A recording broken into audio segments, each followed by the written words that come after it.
السلام علیکم، بات کریں بھائی؟ بات وعلیکم کر السلام علیہ صاحب، کیسے ہیں؟ خدا کا کرم، مولا کا کرم. آپ کہاں سے فون کر رہے ہیں؟ شایان بات کر رہا ہوں، فن لینڈ سے۔ Finland. خدا عزت دے. آپ کیا حکم ہے بھائی؟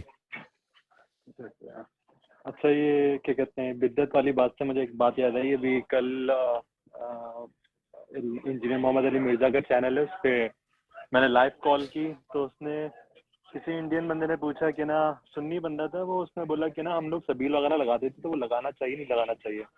انہوں نے ڈائریکٹ اس کو کہہ دیا کہ نا بدعت ہے۔ تو اس کے بغیر کافی بحث بھی ہوئی میری کہ نا بدعت آپ ایسی کیسے کسی کی چیز کو بنا دیتے ہیں؟ تو جی. یہ تو ایک طرح سے سنی مذہب میں ایک رواج بن گیا کہ جو بھی چیز پسند آئے ان کو وہ اس کو بدعت بنا دیتے ہیں، تو اس کا تو کوئی حل ہے ہی نہیں۔ سبیل تو یہی تو ہے کہ لوگوں تو کو پانی پلاتے ہیں، پیاسوں کو پانی پلاتے ہیں. اس میں تو بڑا ہاں ثواب ہے. ہاں گرمی کی حالت میں کسی کو لیکن وہی شربت ان کے پلانا. نا، ہاں وہ جی. کہہ رہے کہ نہیں، آپ کو پلانا نا تو آپ 9-10 محرم کو نہیں پلائیں، آپ نا دوسرے دنوں کو پلا دیں، ویسے ثواب کر لیں۔ آپ کوئی ایک دن اسپیسیفک کر دیں گے تو وہ بدعت ہو جائے گی۔ تو ایسے ہیں ہم مکانہ ہم مطلب تو ان ہم کے وہ۔ ہم تو یہ نہیں کہتے، ہم یہ تو نہیں کہتے کہ صرف 9-10 محرم کو ثواب ہے پانی پلانا. پانی پلانا تو ہمیشہ ثواب ہے. لیکن اہل بیت علیہم بے شک۔ الصلاۃ والسلام کے عزام ہے اس میں ہیلپ کرنا، خدمت کرنا. یہ اہل بیت علیہ السلام کی خدمت ہے، تو اس کا ثواب زیادہ ہے. وَإِلَّا بات صحیح ہے کہ صرف ہم نہیں کہتے کہ صرف 9-10 محرم کو آپ پانی پلائیں. آپ ہمیشہ مجلس رکھیں، یا مجلس نہ بھی رکھیں نا، کسی کسی مسلمان بھی نہ ہو نا، کسی کافر ہے جانور کو بھی پیاسا پانی پلائیں، اس کا ثواب ہوتا ہے. لیکن جو بے شک عزادار ہیں اہل بیت علیہ السلام کی محبت میں جمع ہوئے ہیں، ان کو پانی پلانا، اس کے ثواب تو کئی زیادہ ہے. جی ہاں. بے شک۔ خدا آپ کو عزت دے. اچھا، تو اور میرا کوئی ایک حکم؟ سوال یہ تھا کہ جی. ہاں، ایک سوال یہ تھا میرا، ابو بکر کے بارے میں ایک حدیث سنی تھی میں نے، حدیث تھی ایک واقعہ کہہ لیں کہ ان کے جو والد تھے انہوں نے ان کی بیعت نہیں کی تھی ابو قحافہ نے، تو اس کا کوئی ریفرنس مل سکتا ہے مجھے؟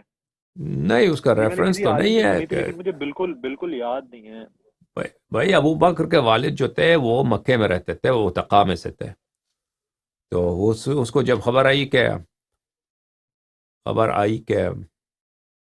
تیرے بیٹے کو خلافت ملا ہے، تو اس نے کہا کیوں ملا ہے؟ کہا کہ وہ بوڑھا ہے، اس لیے کہ وہ سب سے بزرگ تھے. اس نے کہا تو میں اس کا باپ ہوں. ہوں۔ اس نے کہا میں تو اس کا باپ. یہ روایت ہے، یہ بھی مشہور کتب میں نہیں ہے، اس کی بھی اتنی کوئی سند نہیں ہے، لیکن یہ روایت ہے. جی ہاں. اوکے. اچھا، تو کوئی اور مشہور صحابہ جیسے کہ ابو ذر غفاری ہو گئے اور جنہوں نے بیعت نہیں کی تھی ابو بکر کی، کچھ اس کا ریفرنس مل سکتا ہے دیکھیں، انہی کتب سے؟ مخالفت تو بہت سارے صحابہ نے کیے تھے. اس کے ریفرنسز جو ہیں آپ کو مل جائے گا کتاب سلیم بن قیس میں مل جائے گا، اور اس کے ریفرنسز کتاب اس میں مل جائے گا، کتاب احتجاج تبرسی میں مل جائے گا. ٹھیک ہے. ان دونوں کتابوں میں اس کے ریفرنسز کافی سارے مل جائیں گے جن صحابہ نے مخالفت کی ابو بکر کی، اور انہوں نے تقریر کے خطبے دیے مسجد میں کہ آپ لوگ یہ خلافت ان کی غصبی ہے اور حق امیر المؤمنین علیہ السلام کا بنتا ہے. کتاب احتجاج تبرسی میں دیکھیں، اس میں بہت سارا مواد آپ کو مل جائے گا. یہ اہل سنہ والجماعت ان ریفرنسز کو مانتے ہیں؟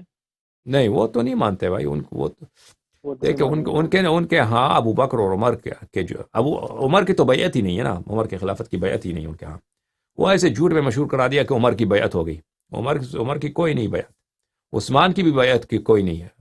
ابو بکر کی ہے، لیکن وہ اپنے مشہور کتابوں میں ان چیزوں کو نقل نہیں کرتے. ہاں، تبری میں ہے، تاریخ تبری میں ہے جن صحابہ نے اختلاف کیا تھا اور وہ ابو بکر کو اس کا اہل نہیں سمجھتے تھے، وہ تبری میں موجود ہے، تاریخ تبری.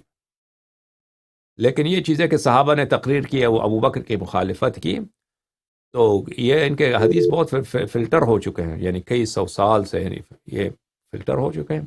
تو ان کے فلٹریشن کا جو سسٹم ہے کہ کتابوں کو جلا دیا، وہ جو لوگ ان حدیث کو نقل کرتے تھے ان کو قتل کر دیا، اور یہ حدیث آہستہ آہستہ تاریخ میں جو ان کے طرق میں، ان کے کتب میں تھی، وہ ضائع ہو گئی. تو اس کی تفصیل جو ہے انشاءاللہ کبھی آئندہ جا کر ہم بتائیں گے آپ کو کہ بہت ساری باتیں ہیں جو تاریخ میں ان کو چھپایا گیا ہے. ٹھیک ہے.